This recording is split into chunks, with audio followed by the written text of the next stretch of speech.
Hey everyone, it's Sigrist. Thank you for joining for another Sunday edition of whatever it's called. I'm gonna have some fun today talking about fear and living with fear.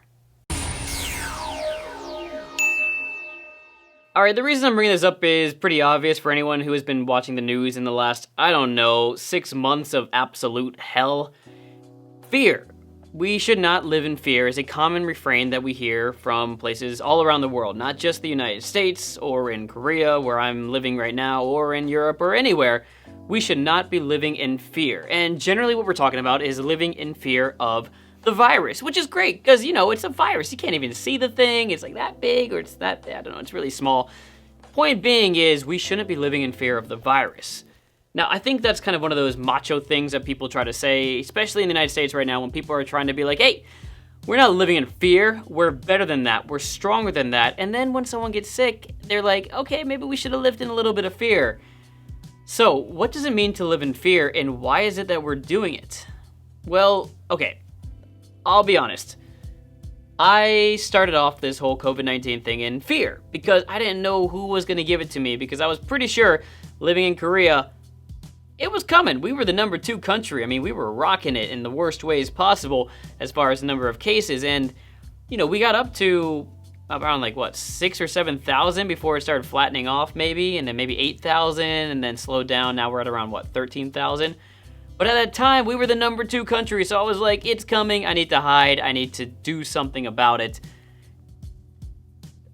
I lived in fear of certain things I'm not proud of. I lived in fear of rumors. I lived in fear of, what group of people were going to give it to me because they were more likely to because of where the virus came from. I got to admit, I was not perfect when it came to, not being fearful of other people in the wrong stereotypical ways. I think that's the first point I want to make about fear today, is I think it's okay to acknowledge and accept the fact that a lot of us in the beginning were afraid of someone, and they were for the wrong reasons.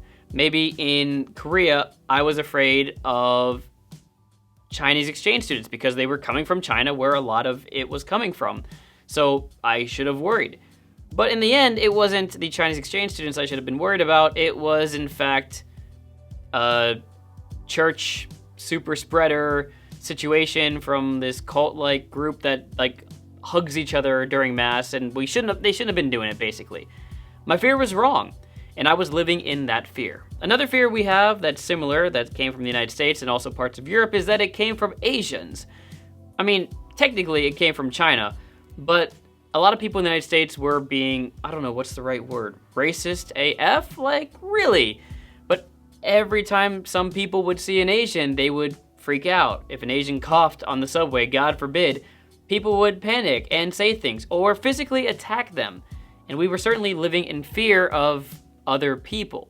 Again, something that we as a human society should not have been doing. So that's how we started off living in fear during the COVID-19 pandemic. And then it moved over to, fear of uncertainty. And that uncertainty came in 2 forms. There were people who were afraid of dying and then people who were afraid of losing their jobs. Basically, it was split down the middle in the US on political lines, but also the rest of the world too. We had these concerns. How much of a country can you shut down in order to protect people from this scary virus versus, how much do you have to keep open because a lot of people don't have enough money to make paychecks to make ends meet, and them living on the streets could also be something that's terrible. And another situation where we were all, in fact, living in fear. And that's a good thing. When we live in fear, we have to think. As simple as that sounds, when you live in fear of something, you start to take precautions. Maybe if you're living in fear of losing your job, you start to spend less and save more. Maybe if you're in fear of catching the virus, you start to, wear a mask, not go out as much, not hug and just give fist bumps or something. Whatever it is, you live differently, and that's vitally important. But the most recent way that we've been talking about fear is, to me, the craziest, which is, I'm not going to live in fear of a virus, so I'm going to live my life normally. Okay, couple of things we need to talk about here. Number one, I'm not going to live in fear of a lion, but I'm not going to like run into a lion's den at a zoo or in real life. That's just stupid, for one. So let's clear that up, for one. The other things I want to talk about here is this kind of fake machoism that came out of it. And I kind of briefly mentioned it earlier, but there's this kind of like weird form of masculinity in some cases, boldness, bravery that we try to promote amongst kids, amongst adults, amongst all of us, men and women. It's kind of this weird, like, to be a brave person, you must be quote-unquote manly or brave and not fear things.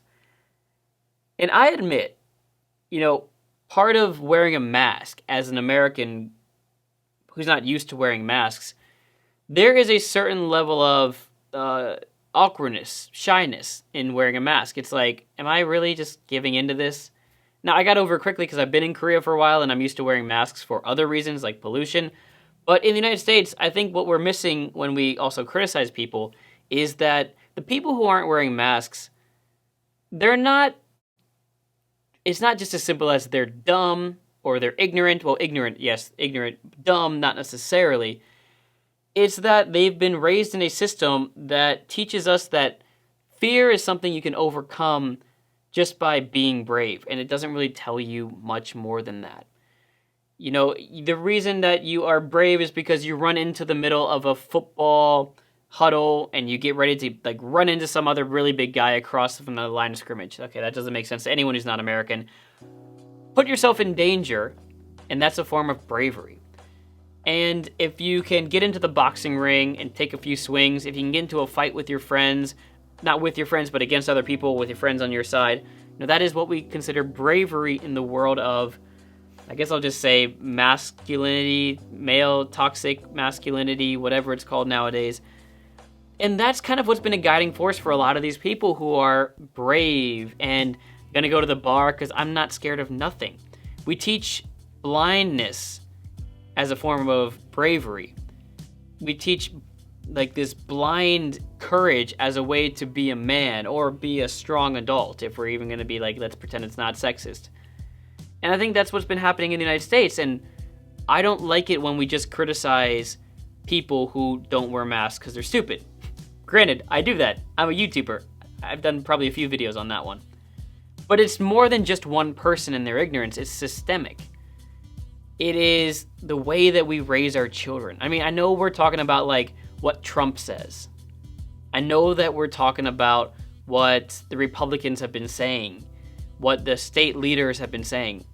But what gives those voices the power isn't the fact that he's Donald Trump. It's that we've been raised to believe that we are supposed to go blindly into fear as a way to show how manly we are. And like I kind of mentioned before, it's not just about running blindly into battle.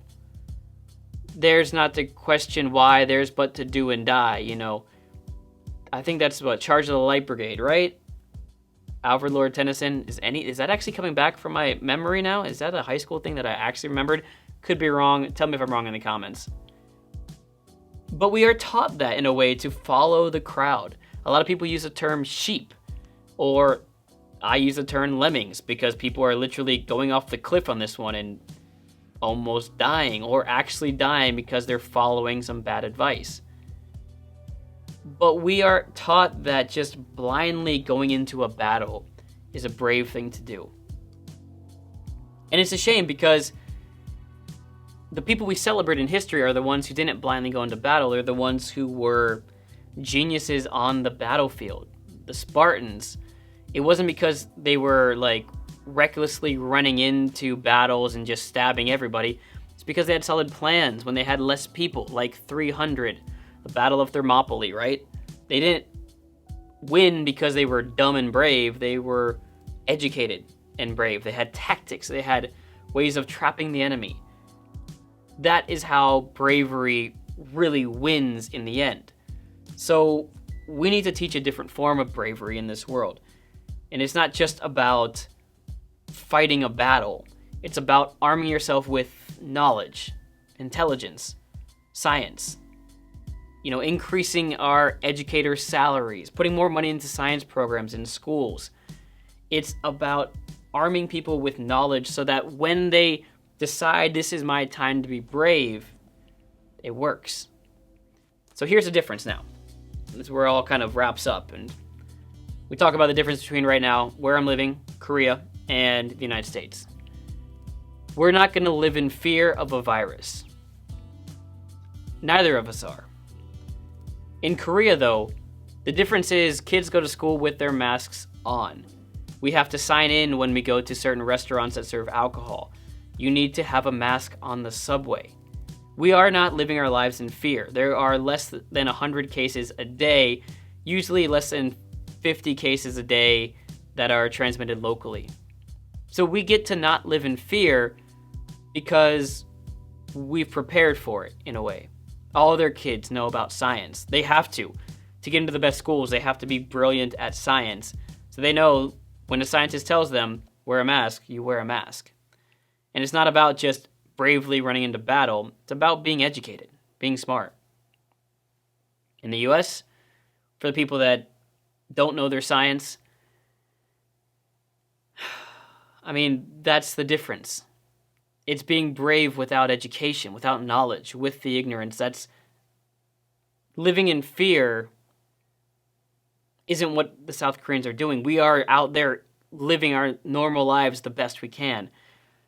But in America, it feels like with some 20 to 40% of the population, those people have decided that we're not going to live in fear, but we're also not going to educate ourselves. So we need to teach kids, our kids, your kids, that it is cool. That sounds so lame. That's not cool.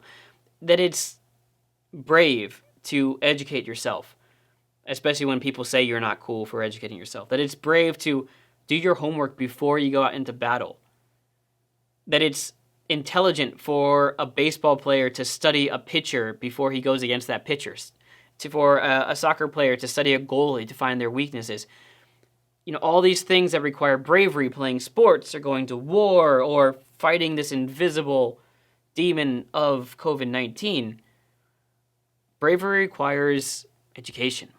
And that is what allows you to not live in fear and be safe. Look, today was about stream of conscious for a lot of reasons. I had a conversation about fear with a friend of mine today and what it means to be brave in this pandemic. So hopefully this gives you a little something to think about. Maybe it changes the way not only you look at yourself or look at your neighbors. Maybe it changes the way we look at everything about our society, where we are, how we teach our kids to be better human beings, to be brave, and to not live in fear the right way. Yeah, that works. Hope you're all safe out there and doing well. Don't forget, if you'd like to add to the conversation, I always love reading your comments. I try to respond to as many as I can, and of course, leave a little heart for you, hoping that maybe you leave a little like for this video as well. Subscribe if you haven't already. Would appreciate your company. Love the conversations, whether you agree or disagree with me. Just keep it going down below. And hope that everyone out there is having a great Sunday or, whatever day of the week that you're watching this. And I'll see you next time. Goodbye Haseyo.